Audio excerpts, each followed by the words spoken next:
कभी सोचा है हमारे चारों ओर की ये दुनिया असल में चलती कैसे है? आज हम उन्हीं ताकतों की बात करने वाले हैं जो हमारे हर दिन को बनाती हैं। वो ताकतें जो दिखती तो नहीं पर जिनसे हमारा ये पूरा प्लैनेट बना हुआ है। ये सवाल तो सबके मन में कभी न कभी आता ही है। एक पल में इतनी अच्छी धूप खिली होती है और देखते ही देखते घने बादल और जोरों की बारिश। आखिर ये सब इतनी जल्दी होता कैसे है? चलिए आज इसका पता लगाते हैं। जी हाँ, इसका जवाब इन 3 चीजों में ही छिपा है। हवा, पानी और मौसम। ये तीनों मिलकर ही हमारे प्लैनेट पर जिंदगी का एक कमाल का ताना बाना बुनते हैं। तो चलिए इस कहानी में उतरते हैं और सबसे पहले बात करते हैं हवा की। हवा वो चीज जो हमारे चारों तरफ है पर दिखती नहीं। हम इसी की वजह से जिंदा हैं पर इसे देख नहीं सकते। तो सवाल ये है कि ये जो अदृश्य शक्ति है आखिर है क्या चीज? आपको जानकर हैरानी होगी कि जिस हवा में हम सांस लेते हैं उसमें ज्यादातर मतलब पूरे 78% नाइट्रोजन होती है और हमें जिंदा रखने वाली ऑक्सीजन सिर्फ 21% है। और वो जो छोटा सा 1% है ना, असली खेल उसी का है। उसमें बाकी गैसें और वाटर वेपर यानी जल वाष्प होता है जो हमारे मौसम की असली वजह है।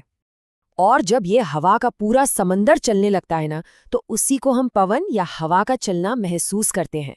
ये बिल्कुल प्रकृति की सांस लेने जैसा है। कभी पेड़ों को धीरे धीरे झुलाती है तो कभी एक ही पल में पूरा मौसम बदल देती है। देखिए, पवन के भी कई अलग अलग रूप हैं।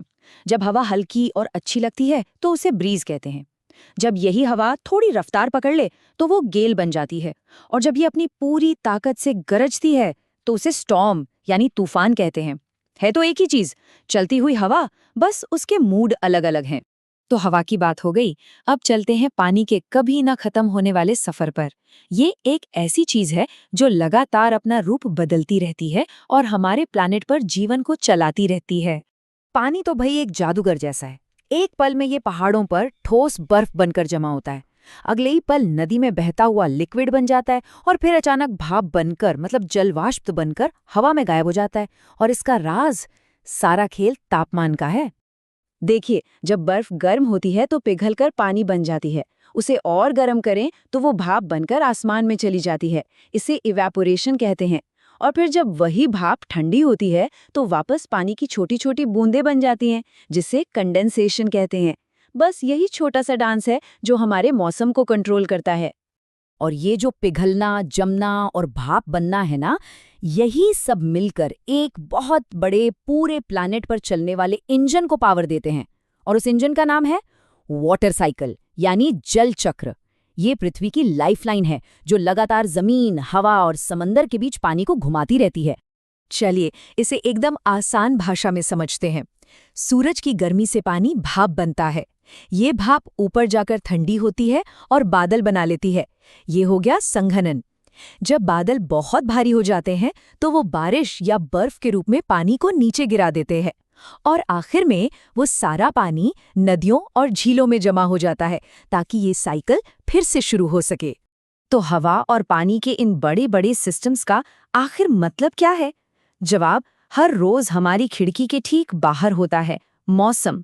मौसम का मतलब बस इतना है कि अभी इस पल बाहर क्या हो रहा है, धूप है या बारिश हो रही है। ये बस आज का, अभी का एक स्नैपशॉट है। और मौसम के मिजाज भी कई तरह के होते हैं। जैसे धूप वाले दिनों में आसमान एकदम साफ होता है और गर्मी लगती है।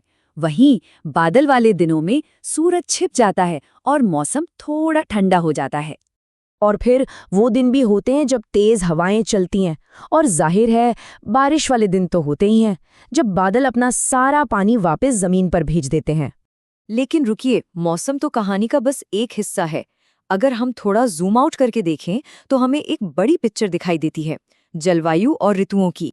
इसको ऐसे समझिए, अगर मौसम किसी जगह का आज का मूड है तो जलवायु उस जगह की पर्सनैलिटी है। मतलब दशकों या सदियों से उस जगह का मौसम औसतन कैसा रहा है, वही उसकी पहचान है। तो ये फर्क समझना बहुत जरूरी है।